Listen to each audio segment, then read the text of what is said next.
আসসালামু আলাইকুম এভরিওয়ান। আজ আমরা কিছু ব্যতিক্রমী প্যাসিভ ভয়েসকে অ্যাক্টিভ ভয়েসে রূপান্তর করব। তো নর্মালি একটি প্যাসিভ ভয়েস কেমন দেখতে হয়ে থাকে, মূলত অ্যাক্টিভে যে আমাদের অবজেক্টটা থাকে সেটা কি হয়ে যায়, এখানে সে সাবজেক্ট হয়ে যায়, সাবজেক্টের জায়গায় বসে আর কি। তাহলে অবজেক্ট যোগ এরপরে কি বসে, অক্সিলারি ভার্ব বসে, অক্সিলারি ভার্ব যেমন am, is, are, was, were, have, has এগুলো বসবে। এরপরে কি বসে, ভার্বের পাস্ট পার্টিসিপল ফর্ম যাকে আমরা ভিটি দ্বারা প্রকাশ করি এটা বসে। তারপরে বেশিরভাগ ক্ষেত্রে বাই বসে এবং যে সাবজেক্টটা থাকে অ্যাক্টিভে সেটা কি হয়ে যায়, অবজেক্ট হয়ে যায়। তো সাবজেক্টটা অবজেক্টের জায়গায় চলে আসে। তো কিছুটা এইরকম ফর্মেই আমাদের প্রত্যেকটা কী হয়ে থাকে, প্যাসিভ ভয়েস হয়ে থাকে। কিন্তু আপনি এটার সাথে এই স্ট্রাকচারটা মিলাই দেখুন, আমি যে উদাহরণগুলো দিছি মিলাই দেখুন, এটা কি পুরোপুরি মেলে। আমরা এখন খেয়াল করি, এ প্রমিস এটা ধরলাম এটা অবজেক্ট, এটা মানা যায়। শুড অক্সিলারি ভার্ব বুঝতে পারলাম, কেপ্ট ভার্বের পাস্ট পার্টিসিপল ফর্ম এটাও বুঝতে পারলাম। তারপরে কি বাই আছে, তারপরে কি আবার সাবজেক্ট আছে, নাই। যেহেতু এগুলো উজ্জ্বল আছে তার মানে এই ভয়েসটা কি আমাদের নর্মাল না। তাহলে এগুলো আমরা কীভাবে সলভ করব, যখন আমরা এগুলোকে প্যাসিভ টু অ্যাক্টিভ করব তখন কি করব, যেগুলো উজ্জ্বল আছে ওগুলো আমরা ধরে নেব। তো চলুন শুরু করা যাক।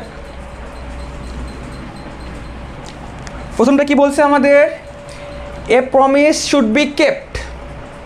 তো প্রথমে তো আমাদের কী কাজ হবে, যখন আমরা প্যাসিভ থেকে অ্যাক্টিভ করব তখন কি করতে হবে, যেটা অ্যাক্টিভে করছি যেটা অ্যাক্টিভ থেকে প্যাসিভে করছি তার উল্টোটা করব আমরা।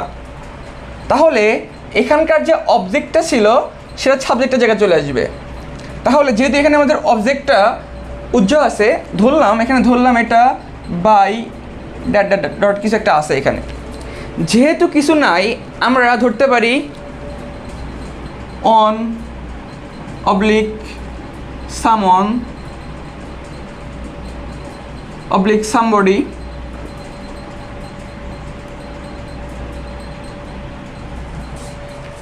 তো আপনারা আপনাদের ইচ্ছা মতো ধরতে পারেন, আবার কিছু ক্ষেত্রে ইচ্ছা মতো ধরা যাবে না, সেন্টেন্সটা বুঝে ধরতে হবে, সেগুলো আমরা দেখব। তাহলে ধরলাম এখানে অন উজ্জ্বল আছে, কি উজ্জ্বল আছে, ওয়ান। ধরলাম অনটা এখানে কী আছে, উজ্জ্বল আছে। তাহলে অনটা আমাদের কি এসে যাবে, সাবজেক্টের জায়গায় চলে আসবে। তাহলে অনের পরে কী হয়ে যাবে, এই যে অক্সিলারি ভার্বটা শুড এটা আনতে হবে আমাদের, অন শুড। দেখুন তো ভার্বের পাস্ট পার্টিসিপল ফর্ম আছে, তাহলে অ্যাক্টিভ এগিয়ে কী হয়ে যাবে, তার বেস ফর্মে চলে আসবে। কেপ্টের বেস ফর্ম কী হবে, কিপ। অন শুড কিপ, এরপর একটা এক্সট্রা আনতে হবে কি, অনস প্রমিস। অনস প্রমিস।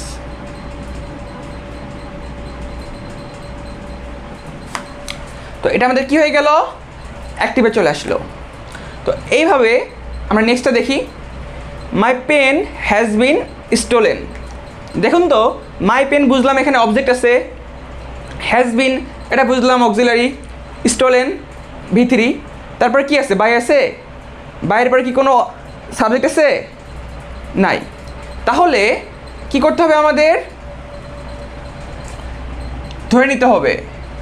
কি ধরবো, সামন ধরলাম, সামন। এরপরে কি চলে আসবে আমাদের, হ্যাজটা চলে আসবে। হ্যাজ বিন কি আর হবে, হবে না। অ্যাক্টিভে কি আসবে আমাদের, হ্যাজ। স্টোলেন, হ্যাজ স্টোলেন, এ তো বিনটা উঠে যাবে আমাদের, has stolen my pen. Someone has stolen my pen. তাহলে মূলত কী চেঞ্জ হচ্ছে এখানে, যে প্যাসিভের যে সাইনগুলো বা যেগুলো প্যাসিভে করতে লাগে সেগুলো উঠাই দিতে হবে, উঠাই দিলেই হয়ে যাবে আমাদের। আশা করি বুঝতে পারছেন এটা। এরপরটা দেখুন, I was obliged to go. আমার কি হয়েছে, আমি যেতে বাধ্য হয়েছিলাম। তো এটা কি হতে পারে, কেউ আমাকে কি করতে পারে, যেতে বাধ্য করতে পারে, বা পরিস্থিতি কি করতে পারে, আমাকে বাধ্য করতে পারে, তাই না? তাহলে এটার ক্ষেত্রে কি হবে, এটার ক্ষেত্রে আমাদের উজ্জ্ব যেটা আছে সেটা কি ধরে নিতে পারেন। আমি ধরলাম সার্কামস্টেন্স,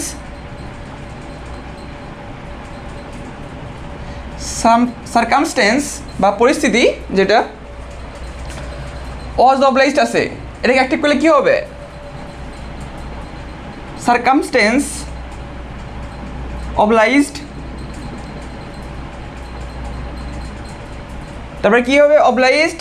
এই যে যেটা আমাদের অবজেক্টটা সাবজেক্ট হয়েছিল, কার সময় হয়েছিল এটা আমাদের প্যাসিভের সময়, তখন এটা কী হয়ে যাবে, আবার অবজেক্ট হয়ে যাবে। সার্কামস্টেন্স অবলাইজড মি, তারপর এক্সটেনশনগুলো আসবে টু গো। পরিস্থিতি আমাকে যেতে বাধ্য করেছিল, তার মানে বাই সার্কামস্টেন্স যেটা ছিল সেটা আমাদের কী আছে, এখানে উজ্জ্ব আছে, সেটা আমাদের ধরে নিতে হবে এখানে। আশা করি বুঝতে পারছেন। এরপরটা দেখবো আমরা কী আছে আমাদের, ইনডিসিপ্লিন শুড নট বি কারেজড। তো অনিয়ম কী করা যাবে না, প্রশ্রয় দেওয়া যাবে না বা উৎসাহিত করা যাবে না। তো যেহেতু এটা একটা কি বলে, এটা নীতিবাক্য, এই জন্য কি নীতিবাক্য তো সবাই বলি আমরা, তাই না, সবার ক্ষেত্রে প্রযোজ্য। তাহলে কি আনতে পারি এখানে আমরা সাবজেক্ট হিসেবে, উই শুড নট। দেখুন প্যাসিভের যে সাইনটা সেটা শুড নট বি, সেখান থেকে কি হয়ে যাবে, অ্যাক্টিভে শুধু শুড আসবে, শুড নট আসবে, বিটা উঠে যাচ্ছে। We should not কারেজড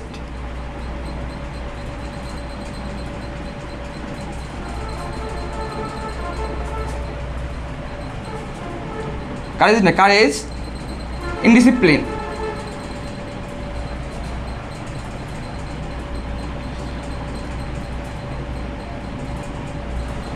we should not encourage indiscipline, এটা বুঝতে পারছেন। এরপরটা দেখুন, nothing can be gained without labour. তো কোনো কিছু কী করা যায় না, পরিশ্রম ছাড়া উপার্জন করা যায় না বা পাওয়া যায় না। তাহলে এটাকে যখন আমরা প্যাসিভ থেকে অ্যাক্টিভ করব তখন কি হবে, তাহলে এখানে কী নিয়ে আসবো আমরা সাবজেক্ট হিসেবে, সামন নিয়ে আসতে পারি। সামন ক্যান নট গেইন এনিথিং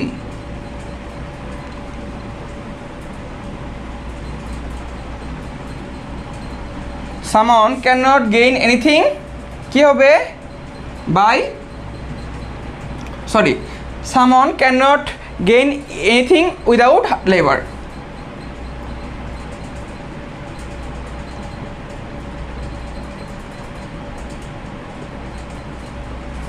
তো কি নিয়ে আসলাম আমরা এখানে, জাস্ট এর যে উদ্দেশ্য ছিল যেটা আমাদের সেটা সামনে নিয়ে আসলাম, এবং বাকিটুকুর কী করে নিলাম, অ্যাক্টিভে করে নিয়ে আসলাম বাকিটুকু যেগুলো আমাদের প্যাসিভে ছিল।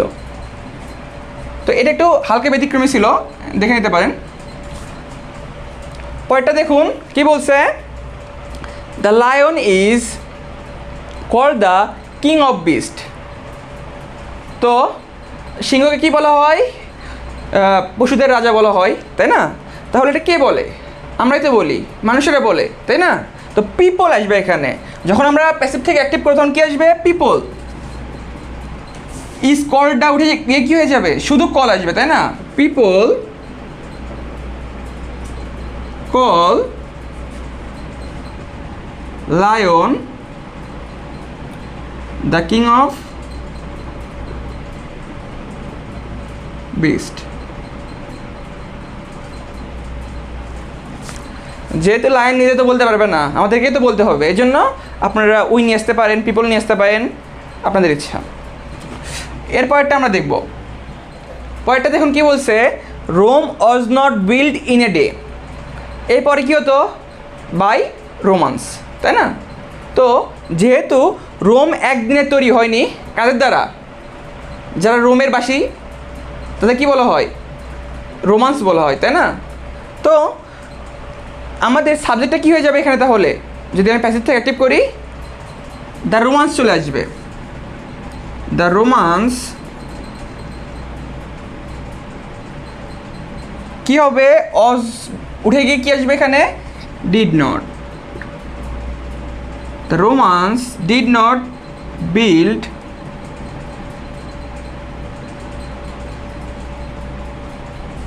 The Romans did not build Rome in a day. In a day. আশা করি বুঝতে পারছেন। এরপরটা দেখুন, French is spoken in Quebec. কি কিউবেকে কি করা হয়? ফ্রেঞ্চে কথা বলা হয়। কারা কথা বলে? কিউবেকবাসীরা তো কথা বলে, তাই না? তাহলে এটাকে প্যাসিভ থেকে অ্যাক্টিভ করলে কি হবে? দ্য পিপল, এখানে আমরা কিউবেকের যে জনবাসী, যে লোকজন, তাদেরকে নিয়ে আসবো। The people in Quebec, the people in Quebec speak in French.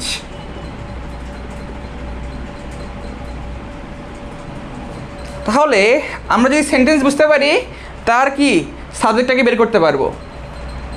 তো এই ছিল আমাদের এটার প্যাসিভ টু অ্যাক্টিভ। পরেরটা দেখব, my pocket has been picked. আমার কি হয়েছিল? পকেট কাটা হয়েছিল, যেটা বলে আর কি। তাহলে হ্যাজ বিন পিকড আছে, পকেটকে মারবে, তা পিক পকেট হতে পারে। যে কি করে? পকেট কাটে, তাকে তো কী বলা হয়? পিক পকেট বা চোর। বা লিখতে পারি কি সহজ ভাষায়? সামন, যে কেউ লিখতে পারি। সামন